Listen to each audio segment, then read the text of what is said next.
Hello বন্ধুগণ, আজকে একটা নিউ ব্লগ নিয়ে চলে এসেছি। আজকে ঠাকুমার আসপন্না। আজকে দেখতে দেখতে হয়ে গেল 15টা দিন ঠাকুমাকে ছাড়া আছি। প্রত্যেক দিনই খালি ঠাকুমার কথা আমাদের সকলের মনে পড়ছে। আসলে ঠাকুমার এই হঠাৎ করে চলে যাওয়াটা আমরা কেউই মেনে নিতে পারছি না। এদিকে সিজিকে দেখেছো কি খাওয়ানোর চেষ্টা করা হচ্ছে? আপেল সেদ্ধ।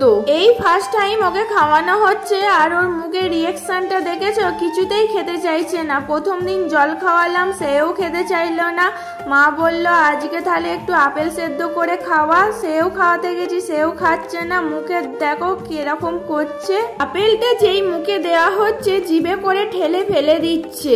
সেই জন্য আপেলে যে সেদ্ধ করা জলটা একটু খাওয়ালাম, ওইটা চামচে করে, ওইটা একটুখানি মুখে গেছে। যদিও ও না কিছু খাবেই না, যতই চেষ্টা করি। জল খাওয়ালাম, জলও খেলো না। আপেল সেদ্ধ করে খাওয়াচ্ছি, সেও খেতে চাইছে না। ও যত বড় হচ্ছে তত খাওয়া দাওয়ার দিকে প্রচুর আমার ঝামেলা বাড়বে, দেখে বোঝাই যাচ্ছে। আর ওদিকে ও খাচ্ছে না বলে মানু দাদা ওকে হাসানোর জন্য কত চেষ্টা করছে, বল দিয়ে খেলছে। সে কিছুতেই তাও থামছে না, কেঁদে যাচ্ছে।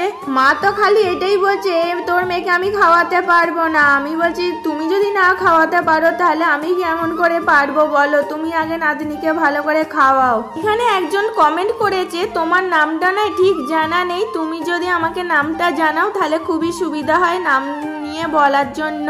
ওর এখন ওজন কতটুকু জানিও। সিজির ওজন জানতে চাইছো তো? সিজির ওজন অনেক দিনই করানো হয়নি। সেই 3.5 মাসের ইঞ্জেকশন হয়েছিল, যে সেখানে হসপিটালে ওয়েট করা হয়েছিল। সেই 5 কেজি 500 মতন হয়েছিল।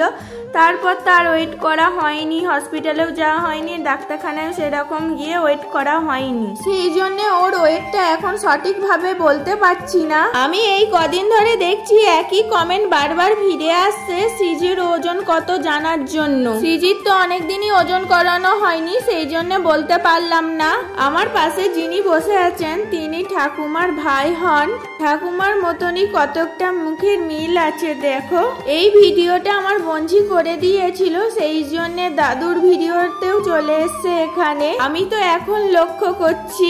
আর একটা কমেন্ট করেছো মাতৃবন্দনা ফর্ম ফিল আপ কি করেছো? তুমি যে ফর্ম ফিল আপের কথা বলছো না, সেটা কোথা থেকে করতে হয় একটু জানিও। আমি তো জানি না। ওটা কি সরকারি হসপিটাল থেকেই করানো হয় না বাইরে কোথাও গিয়ে ফর্ম ফিল আপটা করতে হয়? আমাকে জানাবে তোমার যদি জানা থাকে। আমাদের বাড়িতে দিদা দিদি বহুত দিন পরেই এসছে, আর এখন বাড়ি যাচ্ছে। অটো এসে গেছে, একসাথে যাবে বলে সেই জন্য অটো করে নেওয়া হয়েছে। দেখেছো আমাদের পাকা পুরিটা কেমন বসে আছে চেয়ারে? আমাদের এখানে বসে চেয়ারে একটু গল্প করা হচ্ছিল, আর ও দেখো আমাদের সাথে যোগ দিয়েছে।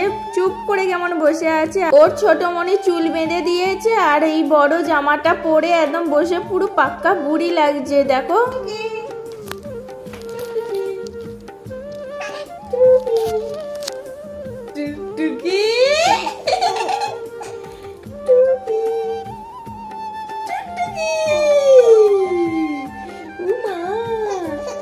আবার কাঁদে, অত রাত্রে কাঁদতে নে।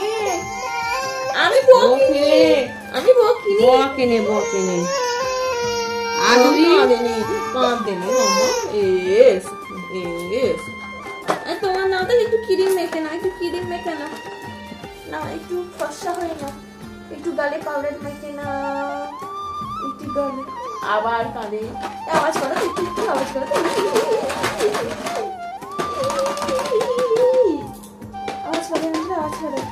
এটা হচ্ছে সিজি, এটা হচ্ছে সিজির মাম্মা। এই পুনিটাকে একটু হামি দিয়ে দাও তো, একটু হামি দিয়ে দাও, না করে হামি দিয়ে দাও।